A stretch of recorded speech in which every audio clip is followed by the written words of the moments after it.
आज इस कार्यक्रम का संचालन कर रहे अर्जन संघ के महामंत्री जी कार्यक्रम में उपस्थित है।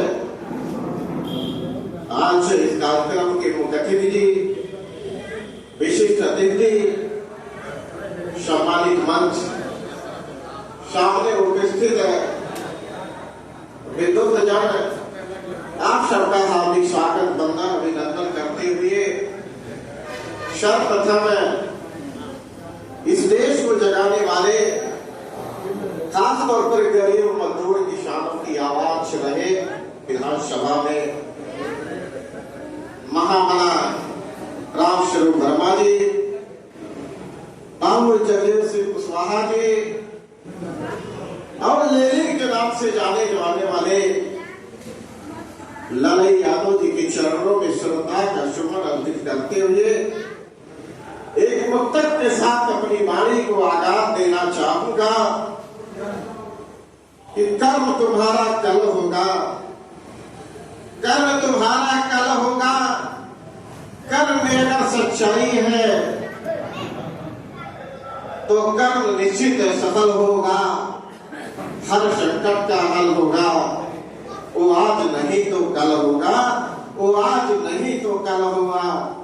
लोहा जितना तपता है उतनी ही ताकत भरता है, सोने में जितनी आग लगे उतने प्रखर निखरता है, उतने प्रखर निखरता है।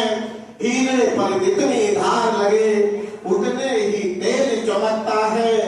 मिट्टी का बर्तन पकता है तो जाकर खूब खनकता है। सूरज जैसा बनना है तो सूरज जितना जलना होगा। नदियों सा आदर पाना है तो पर्वत छोड़ निकलना होगा। हम फूले अम्बेडकर के वारिस हैं, क्यों सोचे राह सरल होगी, हर संकट का हल होगा। वक्त कम ज्यादा लगेगा लेकिन हर संकट का हल होगा, वो आज नहीं तो कल होगा।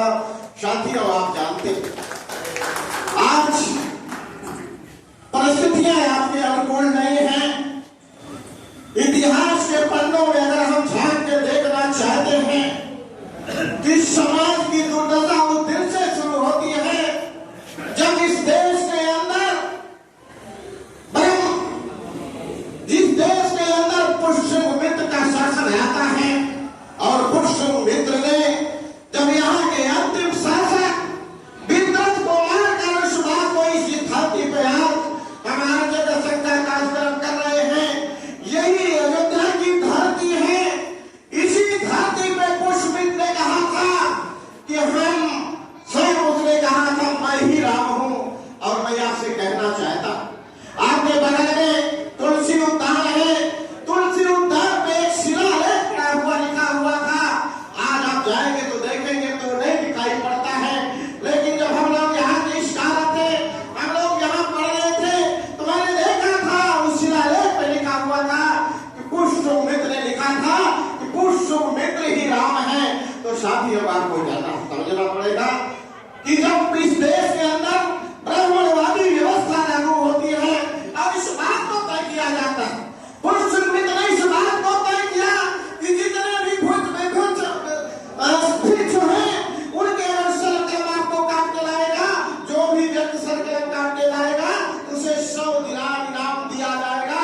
और यहाँ पे बौद्धों का क्रांति करने की कोशिश की गई और अयोध्या की नगरी को, जिसे साकेत के नाम से जाना जाता था, उसे उस नगरी को अयोध्या के नाम से जाना जाने लगा। और इस बात के लिए अयोध्या क्योंकि लड़की नहीं जीती गई, बिना युद्ध किए जीता गया था। तो साथियों, मैं आपसे कहना चाहता, दुर्भाग्य था वो दिन, वो समय दुर्भाग्य था। और उसके बाद आपने देखा है इतिहास के पन्नों में आज भी तारीखें गवाह है। मैं आपसे कहना चाहता हूँ, एक बड़ा गैप दिखाई पड़ता है। और आपके लोगों का से जो सबसे ज्यादा मूलधन था, जिसके लिए हमारे महापुरुषों ने लड़ने का काम किया है, शिक्षा और उत्पादन का स्रोत आपके हाथों से छीन लिया गया। आपको पढ़ने का अधिकार, आपके पढ़ने का अधिकार खत्म कर दिया गया और आपके उत्पादन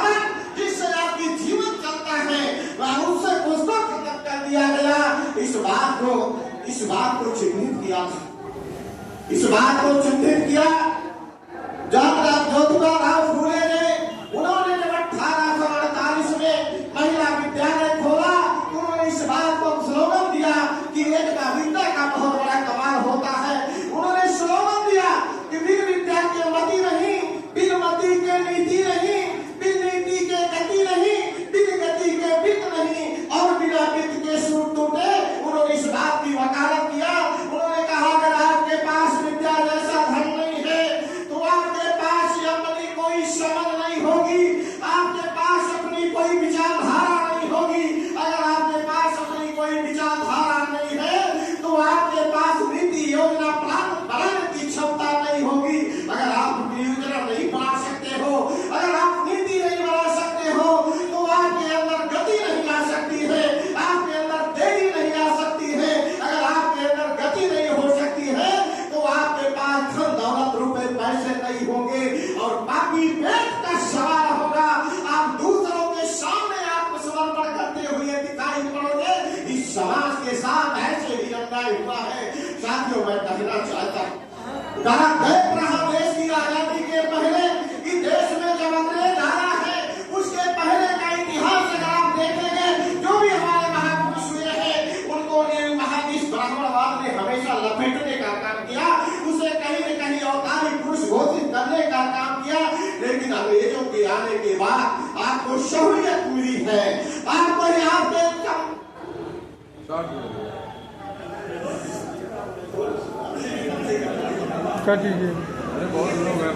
साथियों, बड़ा इशारा है